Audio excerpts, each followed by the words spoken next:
Hi అండి, welcome to my channel Bhagyalakshmi పచ్చ. ఎలా ఉన్నారు? బాగున్నారా? నేను కూడా చాలా బాగున్నాను.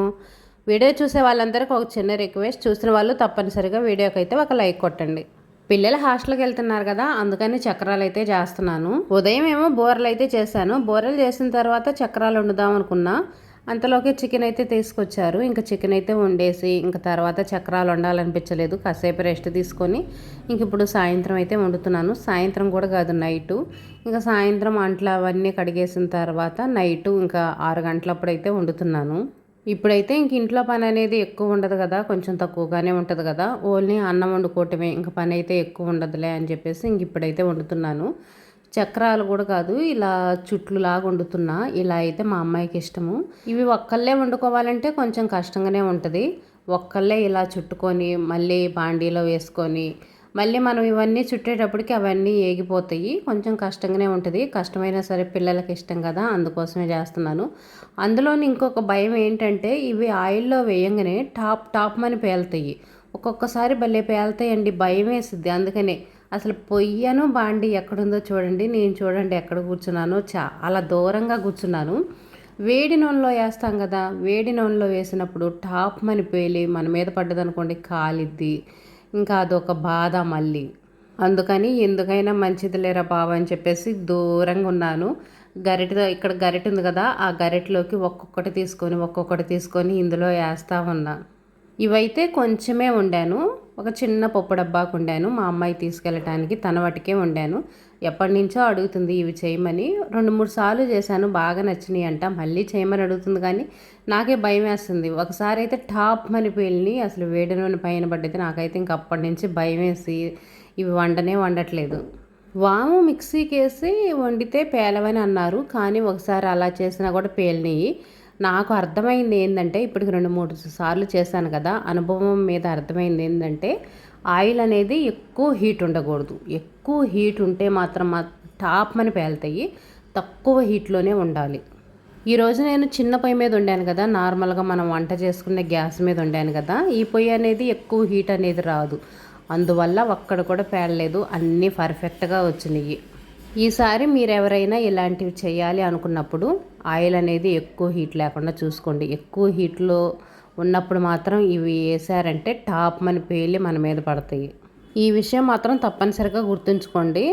ఇవే కాదు, మనం గవ్వలు అలాంటివి చేసినప్పుడు కూడా టాప్ మని పేలుతాయి. వీటికి మెయిన్ కారణం ఏంటంటే ఆయిల్ అనేది ఎక్కువ హీట్లో ఉండటం వల్ల.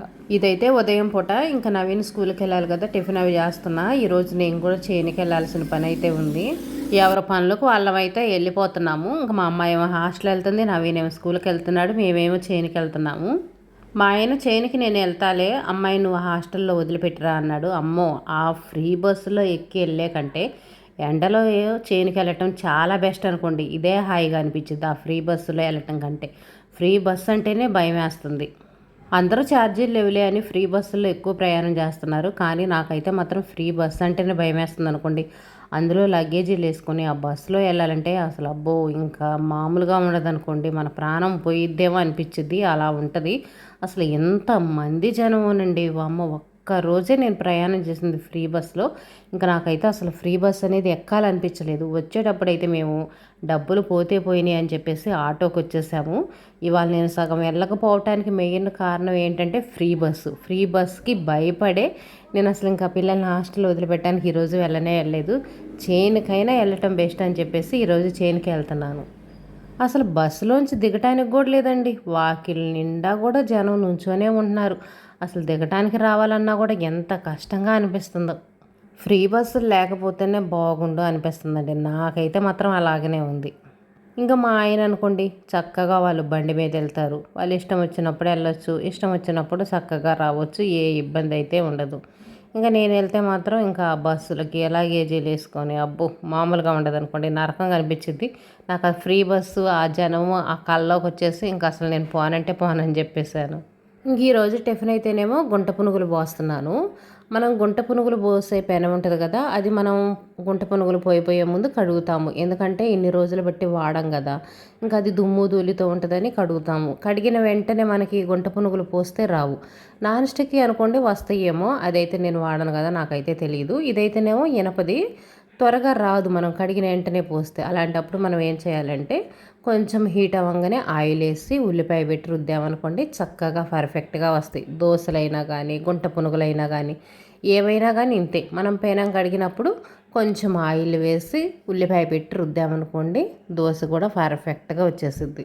దీనికి మనం ఎక్కువ చిట్కాలు కూడా ఫాలో అవ్వాల్సిన అవసరం లేదు. ఈ సింపుల్ చిట్కా ఫాలో అవుతే చాలు. తర్వాత మనం గుంట పునుగులు పోసేటప్పుడు అడుగున ఆయిల్ అనేది వేయకూడదు. గుంట పునుగులు పోసిన తర్వాత పైన ఆయిల్ వేసుకోవాలి మనం. మరలా గుంట పునుగులకు కూడా ఇంకొక విషయం ఏంటంటే గ్యాస్ అనేది హైలో ఉండకూడదు. గ్యాస్ హైలో ఉందనుకోండి మాడిపోతాయి. గ్యాస్ అనేది ఎప్పుడు సిమ్లో ఉండాలి. సిమ్లో ఉంటేనే గుంట పునుగులు అనేవి మాడకుండా పర్ఫెక్ట్గా వస్తాయి. వీటిని పోయటానికి మనకు కొంచెం టైం పట్టిద్ది, లేట్ అయ్యిద్ది.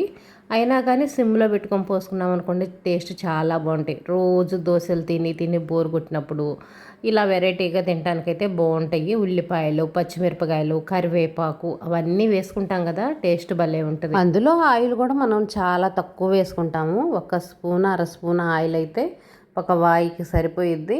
ఒక్కొక్కరికి ఒక్కొక్క వాయి అయితే సరిపోయిద్ది. మూత పెట్టేసి ఇలా సిమ్లో పెట్టుకున్నామంటే పర్ఫెక్ట్గా వస్తాయి గుంట పునుగులు. కొత్తగా పూసే వాళ్ళు కూడా చక్కగా చేసుకోవచ్చు. ఇంక ఇదైతే పిల్లలు స్కూల్కి వెళ్తున్నారు కదా, ఈరోజే బ్యాగులు 2 బ్యాగులు అయితే ఉన్నాయి. ఇంకా రోజు స్కూల్లో పెట్టుకునే బ్యాగ్ ఉంటుంది కదా, ఆ బ్యాగు ఇంకా సెలవులు ఇస్తున్నారని చెప్పేసి ఇంటికైతే తీసుకొచ్చారు. ఈరోజు ఆ బ్యాగ్ తీసుకెళ్తున్నారు. చాలా బుక్స్ ఉంటాయి అనుకోండి, పిల్లలు మొయ్యలేరు. ఇక్కడ ఇంటి దగ్గర అనుకోండి నేనైతే ఆటోలో పెట్టేస్తాను, ఇంకా పిల్లలు వెళ్తారు. మళ్ళీ స్కూల్కి వెళ్ళిన తర్వాత గేట్ దగ్గరే ఆటో ఆపేస్తారు కదా, అక్కడ దిగాలి. దిగి మళ్ళీ వాళ్ళ క్లాస్ రూమ్కి వెళ్ళాలంటే కొంచెం దూరం నడిచి వెళ్ళాలి. అందులోనూ మెట్లెక్కి వెళ్ళాలి. మళ్ళీ 2nd ఫ్లోరు 3rd ఫ్లోరు అలా ఉంటుంది.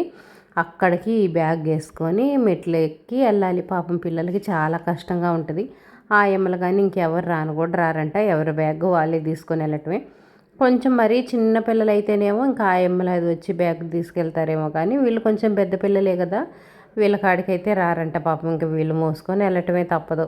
త్వరగా పనులన్నీ చేసుకొని చేనుకి వెళ్ళాలంటే కొంచెం కష్టంగానే అనిపించింది. ఎందుకంటే రోజు ఇంటి దగ్గర ఉంటున్నాం కదా, ఎప్పుడో ఒకరోజు చేనుకి వెళ్ళేటప్పుడు త్వరగా పనులన్నీ చేసుకొని వెళ్ళాలంటే కష్టంగా అనిపించింది. అందులో 8:30 కల్లా నేను పని మొత్తం చేసేసేయాలి.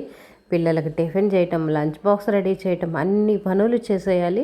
అందులో పిల్లలు హాస్టల్కి వెళ్తున్నారు కదా, వాళ్ళకి కావాల్సినన్ని లగేజీలు సర్దేయటం ఇదంతా ఉంటుంది కదా, కొంచెం కష్టంగానే ఉంటుంది. కానీ తప్పదు, వెళ్ళాలి. ఎవరొకళ్ళం వెళ్ళాలి కదా చేనికి.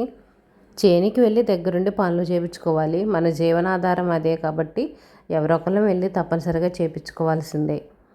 ఈరోజు కూర కూడా ఏం చేయట్లేదు. ఏం కూర చేయాలో కూడా అర్థం కావట్లేదు. నేను చికెన్ తీసుకొచ్చాం కదా, అదైతే కొంచెం ఉంది. నవ్వేనైతే వేసుకుంటాడు. ఇంకా మా అమ్మాయిని మా ఆయన ఇద్దరు హాస్టల్కి వెళ్తారు కదా, వాళ్ళు అక్కడ తింటారు అని చెప్పేసి కూర అయితే ఏం చేయలేదు. ఇంక నేనేమో చేనికి పచ్చడి వేసుకుని వెళ్దామని, ఇంకా ఇంట్లో ఏదో ఒక పచ్చడి ఉంటుంది కదా, అదైతే వేసుకుందాం అనుకుంటున్నా. చేనుకి వెళ్ళేటప్పుడు ఎక్కువ టిఫిన్ కూడా తినను నేను. ఉదయాన్నే హడావుడిగా తినాలంటే నాకు అస్సలుగా తినబుద్ధి కాదు. నాకు అసలు పొట్టలో తిప్పినట్టు వాంతి వచ్చినట్టుగా అనిపించింది. ఇంటి దగ్గర చాలా లేట్గా తింటాను. అందులో ప్రశాంతంగా కూర్చొని నిదానంగా తింటాం కదా, అందుకని చేనుకి వెళ్ళేటప్పుడు కానీ ఎక్కడికన్నా వెళ్ళేటప్పుడు హడావుడిగా తినాలంటే మాత్రం నా వల్ల కానే కాదు. అందులో ఇంట్లో పని మొత్తం అయిన తర్వాత చేనుకి వెళ్ళబోయే ముందు నేను టీ పెట్టుకొని తాగుతాను. ఇంకా మళ్ళీ సాయంత్రం దాకా అలాగనే ఉండాలనుకోండి తలనొప్పి వచ్చేసిద్ది. చేనికి పోయినా కానీ పిచ్చెక్కినట్టుగా అసలు పని అర్థం కాదు, చిరాగ్గా అనిపించిద్ది. అందుకోసమని టీ పెట్టుకొని అయితే తాగుతాను. ఇంక టీ తాగిన తర్వాత ఇంకా అసలు టిఫిన్ కానీ ఏమీ తినాలనిపించదు. ఇంకా అందుకని అన్నం కూడా చేనికి తీసుకెళ్ళాను. ఉదయం పూట అన్నం తినడానికి ఇంట్లో అయితే కొంచెం సద్దన్నం ఉంది. ఆ సద్దన్నం ఇంక ఇదిగోండి గిన్నెలో పెట్టేసుకొని ఒక ఉల్లిపాయ అయితే కట్ చేసుకొని తీసుకెళ్ళాను. మజ్జిగలాగా మరిన్ని మజ్జిగ పోసుకొని ఇంక ఇదిగోండి మజ్జిగ అన్నమను మనం మజ్జిగ అన్నంలో మిరపకాయ ఉల్లిపాయలు అలా నంచుకొని తింటాం కదా, అలా తింటే భలే ఉంటుంది. మనకు వేడి కూడా తగ్గిద్ది, పొట్టలో చల్లగా ఉంటుంది, చలవ చేసిద్ది. అప్పుడప్పుడు ఇలా తింటూ ఉంటాను. ఈరోజైతే ఇంక ఇలా తిందామని చెప్పేసి చేనుకైతే తీసుకెళ్ళాను. చేనుకి వెళ్ళిన వెంటనే అయితే తినట్లేదు, ఒక పట్టె కలుపు తీసిన తర్వాత అయితే తింటున్నాను. ఇంకా ఉదయం పూట కొంచెం చల్లగానే ఉంటుంది కదా, మనకి 11 గంటలు 12 గంటల దాకా కొంచెం వాతావరణం చల్లగానే ఉంటుంది కదా, అప్పటి వరకు అయితే ఇంకా కలుపు తీస్తుంటాను నేను కూడా. బాగా ఎండగా వచ్చిందనుకోండి ఇంకా కూర్చుంటాను. ఏదైనా సరే మనం దగ్గరుండి పనులు చేయించుకోవాలి. మనం చేసినా చేయకపోయినా సరే దగ్గరుండి మాత్రం పనులు చేయించుకోవాలి. అన్నం అయితే తినేసాను. సద్దన్నం అలా తింటుంటే మాత్రం భలే హాయిగా ఉందనుకోండి. కడుపు నిండుగా కూడా ఉంటుంది, ఆకలి అవ్వదు. మనం టిఫిన్ తిని చేనుకి వెళ్ళి పని చేయాలంటే చేయలేము, ఆకలి అయ్యిద్ది మనకి. అదే అన్నం తినేసి వెళ్ళామనుకోండి పొట్ట భారీగా ఉంటుంది. ఇంకా కష్టపడి పని చేసేటప్పుడు అన్నం తిన్నా కూడా ఏం కాదు, అన్నం తినకూడదు అది ఇది అంటారు. కానీ మనం పని చేయకుండా ఇంట్లోనే కూర్చుంటాం చూడండి, లేదనుకోండి ఎక్కువ శారీరక శ్రమ లేకుండా మామూలుగా కూర్చొని పనులు చేసే వాళ్ళు అలా ఉంటారు కదా, వాళ్ళకైతే ఎక్కువ రైస్ తినకూడదు. కానీ ఇలా పొలం పనులు చేసుకున్న వాళ్ళు ఎక్కువ రైస్ తినొచ్చు, ఏ ప్రాబ్లం ఉండదు. తినేసి ఎక్కువ కష్టపడతా ఉంటారుగా, అదంతా చెమట రూపంలో బయటికి వెళ్ళిపోయిద్ది, ఏ ప్రాబ్లం ఉండదు. ఇంకొక ముఖ్య విషయం ఏంటంటే మనకి రైస్ తినటం వల్లంట 10% ప్రోటీన్ అనేది మనకు బాగా అందిద్దంట. జీడిపప్పులు కానీ బాదం పప్పుల్లో కానీ ఇవన్నీ తిన్నా కూడా అంత ప్రోటీన్ అనేది మనకు రాదంట. రైస్ వల్ల 10% ప్రోటీన్ అనేది వచ్చిందంట. ఇది ఒక డాక్టర్ చెప్తుంటే విన్నాను నేను, నిజమో అబద్ధమో నాకైతే తెలియదు. కానీ వాళ్ళైతే పెద్ద డాక్టర్ చెప్పిన ఆయన కూడా చిన్న డాక్టర్ కూడా కాదు. మన తిండికి తగినట్టుగానే పని కూడా ఉండాలి. ఇంక ఇదిగోండి చేలో అయితే కలుపు తీస్తున్నాం, ఇదే మా చేను. వీడియో నచ్చితే లైక్ చేయండి.